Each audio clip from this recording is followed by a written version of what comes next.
Hi, it's Celeste, your canary in the coal mine. So today I wanted to talk about fasting. Now, fasting's not for everybody, but I'm currently on day, I think it's 33 of what I hope will be a 40-day fast.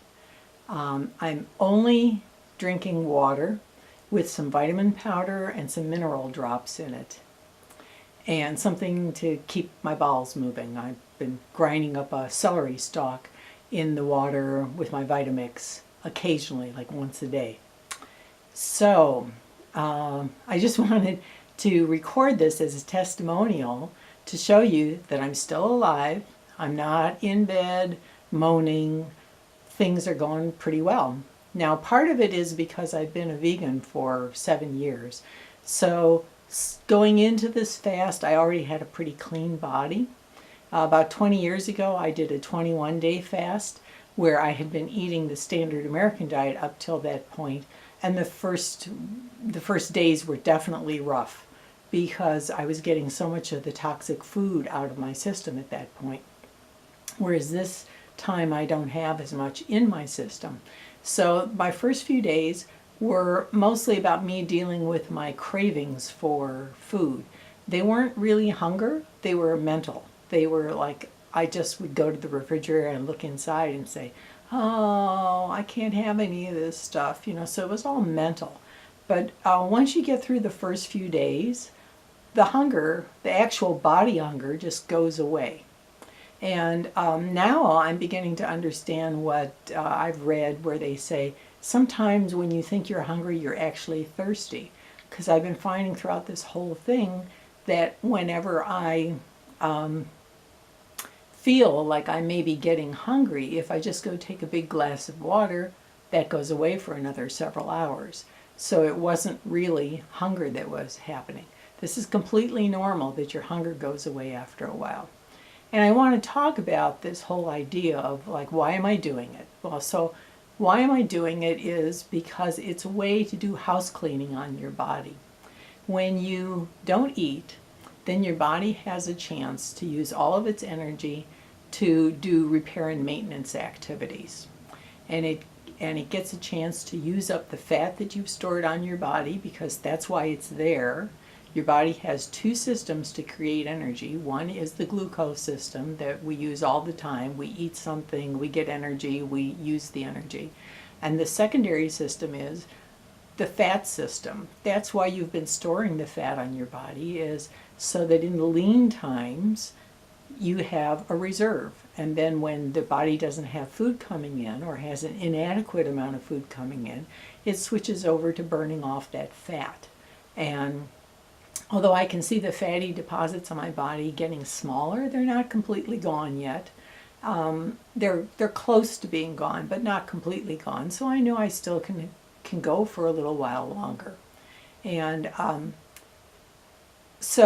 but secondarily, besides using up the fatty deposits on your body, and best of all inside your belly and around your organs, I can definitely feel that there's a lot less fat inside underneath the muscle. And that's really, really good because we all know that belly fat contributes to various like heart disease and stuff.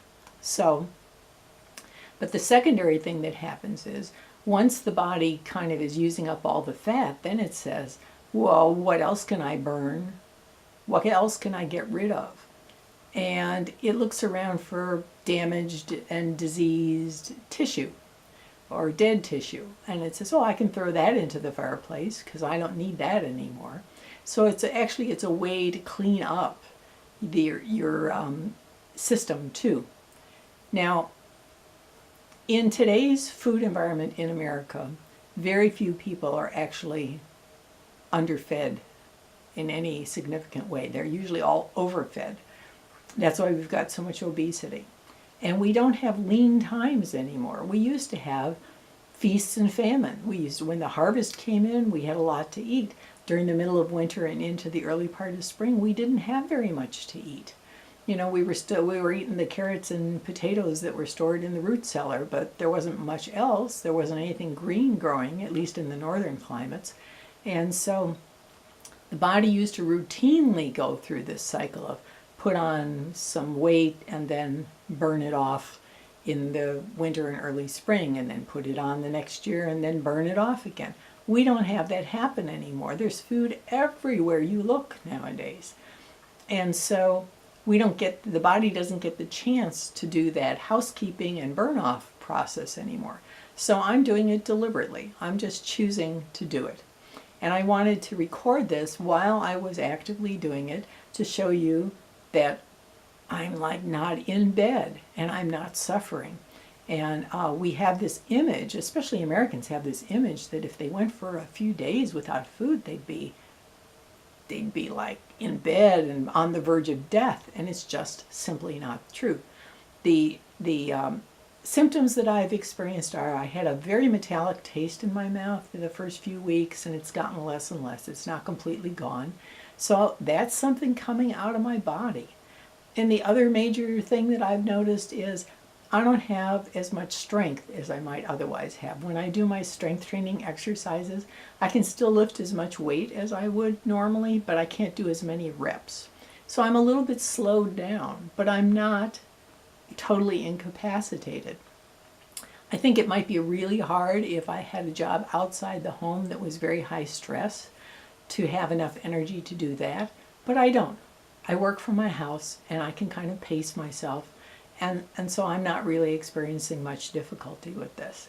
But most of all, I wanted to record this as evidence that I'm on day 33 and I'm not dead. And I'm not even likely to be dead in the near future.